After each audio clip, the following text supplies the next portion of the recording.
November the 27th, 2001. It was a Tuesday. It was a Tuesday after Thanksgiving. It was a phenomenal day. I had the opportunity to start a new job. It was my second day on the job. How exciting is that? I'm sitting at my desk, and my assistant came in. I had ignored a couple calls on my phone. And she came in and she said, Uneeka, one of your children is on line 1. I think you need to take it. He sounds a little upset.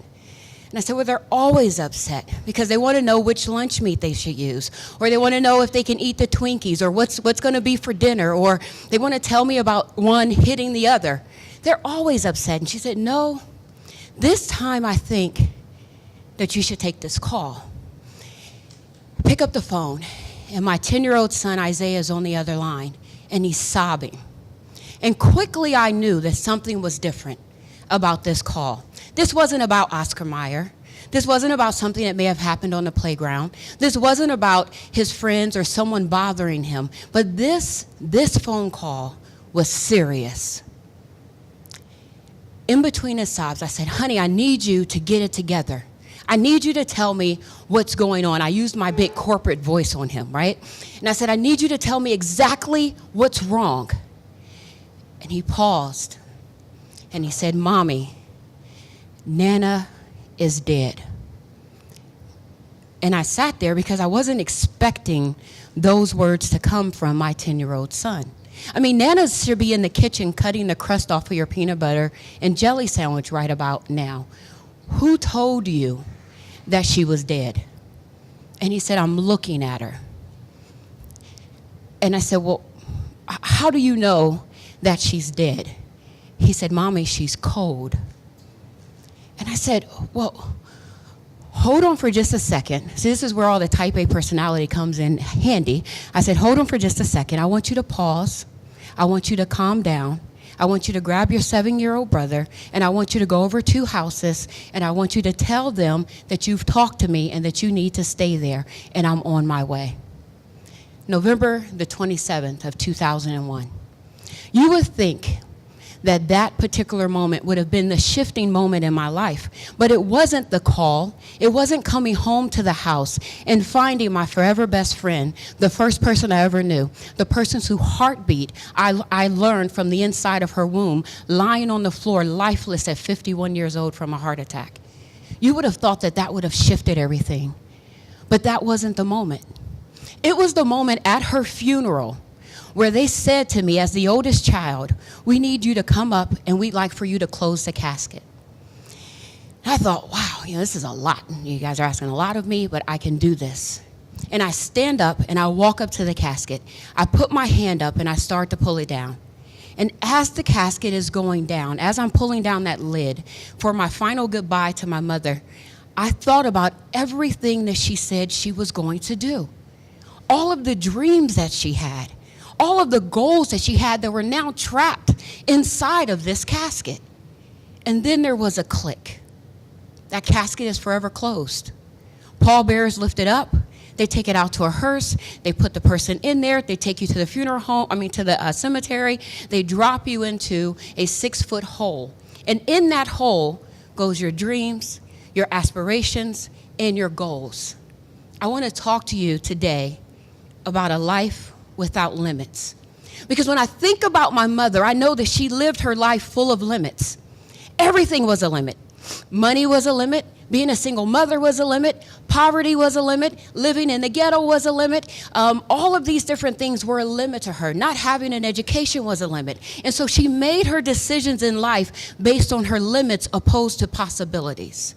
I want to talk to you today about a life without limits. Fear gripped her most of her life. Fear of failure, fear of rejection, fear of success. Kept her from stepping out and doing the things that she was called to do in the earth. Living a life without limits. It was that click that made me make a decision that I would always seize each and every opportunity that came my way. That if I was called to create in the earth, then I would create. If I was called to speak in the earth, then I would speak. If I was called to love in the earth, then I would love. The challenge that we have as adults is we place limits on our children. We place limits because of our own fears, because I think about all of the things that my mother said to me, all of the things that she told me that instilled fear in me that would make me live a life that was full of limits. And then I listen to myself tell my children the same thing. Oh, you don't want to do that. Don't play football, because if you play football, then you might get hurt. If you get hurt, then I'm going to cry, and then I have to pay this huge copay, and none of us want that. So let's not play football. But those fears we're putting into our children, and they're receiving them because they're empty vessels that were designed to be placed in the earth to do magnificent things. I want to talk to you about living a life without limits. Fear of rejection. What will they say? Will they accept me? Is my idea good enough? Am I called to do this? Was I created for this? Is it the time for this? What if everyone turns away from me? What will I do? Do it anyway. Who cares what they think? Who cares what they say? It is your time, and it's time for you to do the things that you were created to do. Fear of failure. We all have to fail at some time.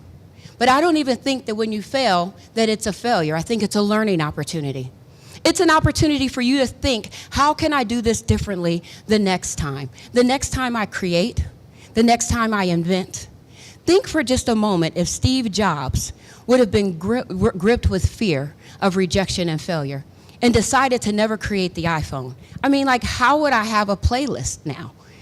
How would I be able, at my fingertips, be able to talk to thousands of people on Facebook?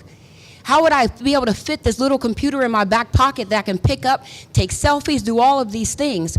He didn't have that fear. He knew that he had to live a life without limits. And now his thought process, his creations, his inventions is making our life better because he was limitless. And we have to be limitless. And we have to create that limitless mindset for our children. When they want to do something, they want to step out the box, and they want to try something different, encourage them. When they fall down, pick them back up and say, you know what? You may not have done a good job this time. It may not have worked out the way that you wanted it to, but it's time for you to go forth and try it again. I believe that you should do it over and over again until you get it right based on what your definition of right is. Encourage them to think freely. Encourage them to share, to use their voice. And lastly, a fear of success. Sometimes we can be so afraid. We're so used to failing. When I think back about my mother, and I think about the life that she had, when I think about the challenges that she faced in her life, failure after failure after failure after failure, disappointment after disappointment. She didn't know what success looked like. So she wouldn't step out in order to get success because she had no idea, what does that mean? Because sometimes our failure can become our story. It can become our badge of honor. People get together, they have failure parties. They go on failure getaways. They get together and they talk about all the times that they failed, and it becomes the way that you resonate with people. But it's time to stop having failure parties and start stepping into success parties. It's time for us to say, okay, you know what? There's a special call that's on my life. There's something that I'm created to do in this earth that only I can do. There are people that are waiting to hear my voice, to use my invention, to come to my company. There are people that are here in this earth that are waiting on me, and failure and fear cannot stop me. I want to talk to you about living a life without limits. When you're living without limits, you'll step up and do the things that you would never do. When you're living without limits, you love without limits. You walk without limits. You talk without limits. You go without limits. Nothing can contain you when you're living without limits. Nothing can hold you back from the dream that's inside of you. That symphony that only plays when you're doing the thing that you were created to do. Funny thing about adults. Adults will stay in jobs longer than they need to or want to, and they'll hate that job. Why do they stay? Fear. How are we going to pay the bills? How are we going to do this? If I walk away from this job, how am I going to do what I need to do for my family? I've been all the way up the ranks in corporate America. And I made the decision 18 months ago to step into a place that I was afraid of. And I walked away from my job and started my own firm. Because I believe that if I'm living my life without limits, then the things that are important will be supplied. If I'm walking in that place that I'm supposed to be in, then every need will be met.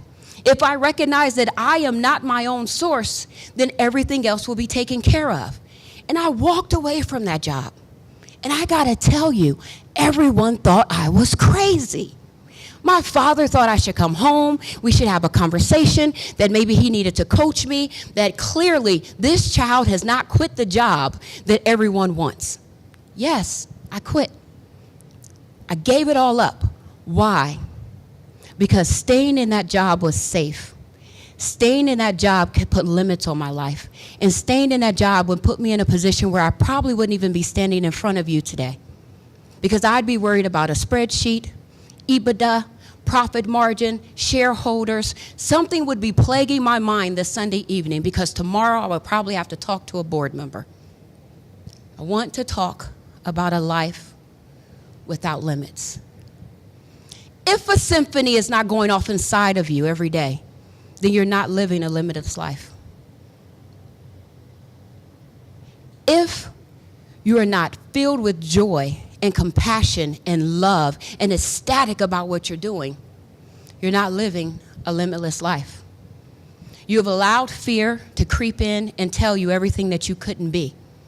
But it's time for you to think about not only the legacy that is of a monetary value that you'll hand down to your children, but that legacy that is without fear, a legacy that tells them that they can do whatever it is that they feel they're called to do on the earth, that there's nothing that can stop them, that they should not be afraid, that they should go forth, that they should use their voice to make this world a better place.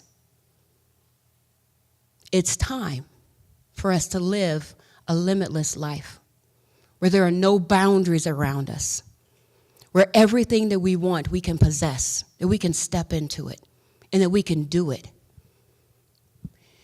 Don't let the click come before you step into your limitless life. Live that life now. Say goodbye to fear. Say goodbye to doubt. Say goodbye to unbelief. And stand firmly in your authentic self, doing what you know you were created to do in the earth. Buy the shoes. Eat the peach cobbler. Eat the dressing, or the stuffing as some people may call it. Jump out of an airplane. Create the thing that's inside of you. Write the book. Start the business.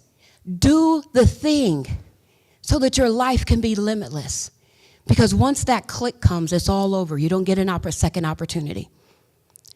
My mother never, ever got to do a lot of the things that were on her list, the dreams that were inside of her.